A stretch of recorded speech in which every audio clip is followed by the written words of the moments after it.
പറയേണ്ട ആവശ്യമുണ്ട് any time. കാരണം ഞങ്ങൾക്ക് ഇന്ത്യൻ 2 എൻ്റെ ജനറേഷനിൽ ഒരു നൊസ്റ്റാൾജിയാണ് ഇന്ത്യൻ 2 എന്ന് പറയുന്നത്. സോ 20 വർഷം ശേഷം അങ്ങനെ ഒരു പാർട്ട് 3 കാണാൻ വെച്ചാൽ ഇതൊക്കെ വളർന്നു വരുന്ന ജനറേഷനാണ്.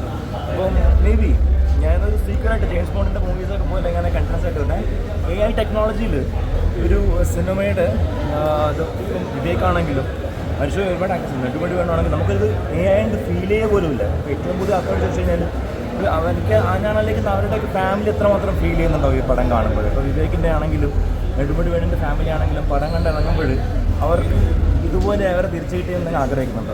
അങ്ങനത്തെ ഒരു ഫീൽ, അങ്ങനെ ഇമോഷണൽ സൈഡ് സിനിമയ്ക്കാണ്. അതുപോലെ ഫസ്റ്റിലെ AR റഹ്മാൻ്റെ ഒരു മ്യൂസിക് ആയിരുന്നു, പക്ഷേ ഇതിൽ അനിരുദ്ധാണ് വന്നിരിക്കുന്നത്. അതെങ്ങനെയാണ്? അല്ല, പാർട്ട് 1 മ്യൂസിക്കിൻ്റെ ചെറിയ ഡാൻസ് അവിടെ ഇവിടെയൊക്കെ കാണുന്നുണ്ട്. അതൊരു വല്ലാത്ത ഫീൽ. അപ്പോൾ നമുക്ക് അതാണ് ഓർമ്മ വരുന്നത് കൂടുതൽ. അനിരുദ്ധിൻ്റെ മ്യൂസിക് പറയേണ്ട ആവശ്യമില്ല. ആ ഒരു പാർട്ട് 1 ബാക്ക്ഗ്രൗണ്ട് BGM എവിടെയൊക്കെയോ നമുക്ക് ഫീൽ ചെയ്യുന്നുണ്ട്. എവിടെയൊക്കെ ഉണ്ട്. അത് ആക്ച്വലി ഒരു ബോട്ടം ലൈനായിട്ട് ഉണ്ട്. അതിനാണ് സിനിമ കാണാനുള്ള പ്രേക്ഷകരോട് എന്താ പറയാനുള്ളത്? കാണണം, എന്തായാലും കാണണം. തിയേറ്ററിൽ തന്നെ വന്ന് തിയേറ്ററിൽ തന്നെ കാണണം. നോടും. Thank you. എങ്ങനെയുണ്ടായി സിനിമ? എങ്ങനെയുണ്ടായി? സിനിമ കുഴപ്പമില്ല. ഫസ്റ്റ് ഹാഫാണ് കുറച്ചും കൂടെ ഇഷ്ടപ്പെട്ടത്.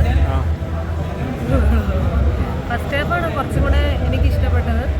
ഓവറോൾ കുഴപ്പമില്ല. പിന്നെ ഫസ്റ്റ് ഹാഫ് കണ്ടപ്പോൾ നമുക്കിങ്ങനെ പ്രതികരിക്കുന്നു തോന്നുന്ന ആളുകളുണ്ടല്ലോ. കുറേ ഇഷ്യൂസൊക്കെ കാണുമ്പോൾ പിന്നെ ഞാനൊരു ഒരു സ്ത്രീയാണ്, അതിലുപരി ഞാനൊരു ടീച്ചറാണ്.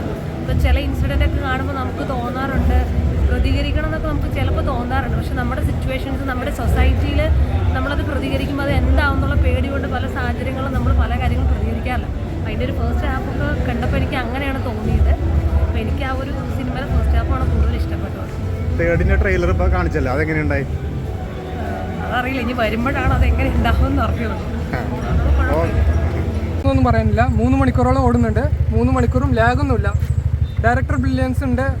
ക്ലൈമാക്സിൽ ചേസിംഗ് ഒക്കെ അടിപൊളിയായിട്ടുണ്ട്. കമലിന് ആക്ടിങ് സ്കോപ്പ് ഇല്ല ഈ സിനിമയിൽ.